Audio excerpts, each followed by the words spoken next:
Hi. So in this lesson, we're going to be talking about the last pillar of Aristotle's methods of persuasion. Specifically, we're going to be talking about logos. Okay, so let's get started. Now again, Aristotle's pillars of persuasion including three different ideas: pathos, emotion; ethos, credibility; and logos, which is logic, the reasoning, the argumentation, the case studies, the facts, the figures that support what you're talking about. Now, logos, or logic, is the reasoning that is used, just like Spock used logic on Star Trek. Now, there are three different styles of logic that we'll talk about in this class. One is inductive reasoning, then we have deductive reasoning, and the third is analogical reasoning. So what is inductive reasoning? Well, inductive reasoning is reasoning from specific examples. Here's an idea. We talk about not seeing the forest for the trees, or talking about forests and trees. Inductive reasoning would be, I'm standing here and I see a tree on my left, and I see a tree on my right, and I see another tree beyond that. I see a tree ahead of me, I see a tree behind me, I see trees everywhere I can look, so I must be in the forest. See, I'm using the reasoning of specific examples, a tree here, a tree here, a tree here, and then concluding that I'm in a forest. I'm basing a general conclusion on specific examples. Some other examples of inductive reasoning include, suppose that Senator X is corrupt, and Congressman Y is also corrupt, and maybe Councilman Z is corrupt as well. Therefore, that must mean all politicians are corrupt. Another reasoning from specific instances would be, there maybe have been several assaults against Jewish students on colleges across the nation. Therefore, their anti-Semitism is on the uprise on college campuses. Now, in both of those examples, the pitfall is, are the instances enough to declare a general conclusion, or are these instances an exception rather than the rule? Anytime you're arguing from specific instances, you need to make sure that your examples are a nice cross-section and representative of the entire population.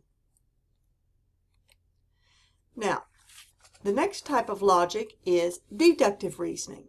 Deductive reasoning is what we call causal reasoning. And again, with the forest example, perhaps I said, hey, I'm in a forest, therefore there must be trees near me. You see, in causal reasoning, you have a general statement, and then you can draw some specific conclusions on that. That's deductive reasoning. Some other examples for causal reasoning is, the wet floor caused the victim to fall, or the lack of reasonable gun control legislation has caused the school shootings. The pitfall with causal reasoning, the issue that becomes scary about causal reasoning, is that it's very, very hard to prove that there's just one cause for something. Perhaps the wet floor was a part of why the victim fell, but maybe the victim fell because they were running, or maybe the victim fell because someone pushed them. There may be more than one cause for the victim to have fallen. So causal reasoning is a little tricky in that regard. Analogical reasoning is where you show analogies between one thing and another.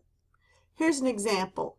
With regard to the forest idea, I could say, if I enjoy relaxing in the forest, then you should enjoy relaxing in the forest too. Now, examples for a speech might include, if you are good at tennis, then you're also going to be good at ping pong. Or maybe universal health care has been established for some other country, so therefore universal health care should work in this country. Or maybe we might say that country A has a citizen militia and a very low per capita percentage of gun violence. Therefore, country B should recruit a citizen militia so they will also have a very low per capita percentage of gun violence. The pitfall with analogical reasoning is, are the analogies that you're drawing comparable? Are the comparisons truly parallel?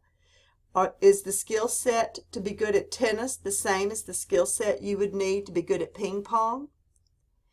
If a country that has universal health care does really, really well, is that country, do the dynamics of that country match the dynamics of the country that you think ought to have universal health care, etc.? Again, the comparisons need to be truly parallel. Now, the thing is, most logic has a number of flawed applications. A lot of folks will not apply their logic appropriately. These are called fallacies. One fallacy is something we call the hasty generalization. That is where the speaker jumps to a general conclusion based upon insufficient evidence. Another one is the false cause. The false cause is where the speaker mistakenly assumes that because one event follows another, then the first event is the cause of the second event. A fallacy also includes an invalid analogy. If the speaker compares two cases that are not essentially alike, that's an invalid analogy. The bandwagon is where the speaker assumes that because something is popular, it's going to be good, or correct, or desirable. Also, the fallacy of the red herring is where the speaker introduces an irrelevant issue to divert the attention of the subject under discussion. Some more fallacies. The ad hominem fallacy is where the speaker attacks the opponent personally rather than dealing with the real issue in the dispute. An either-or fallacy is where the speaker forces the listener to choose between two alternatives when maybe more than two alternatives exist. The slippery slope is where the speaker assumes that taking a first step will lead to subsequent steps that cannot be prevented. And an appeal to tradition is where the speaker argues to keep something as is because it's always been that way. And the opposite of that, an appeal to novelty, is where the speaker argues in favor of something new just because it's different or more current. We will discuss in class these fallacies in depth. So we will look at some particular instances and try to identify what type of faulty logic exists. So I look forward to doing that with you. In the meantime, have a good day.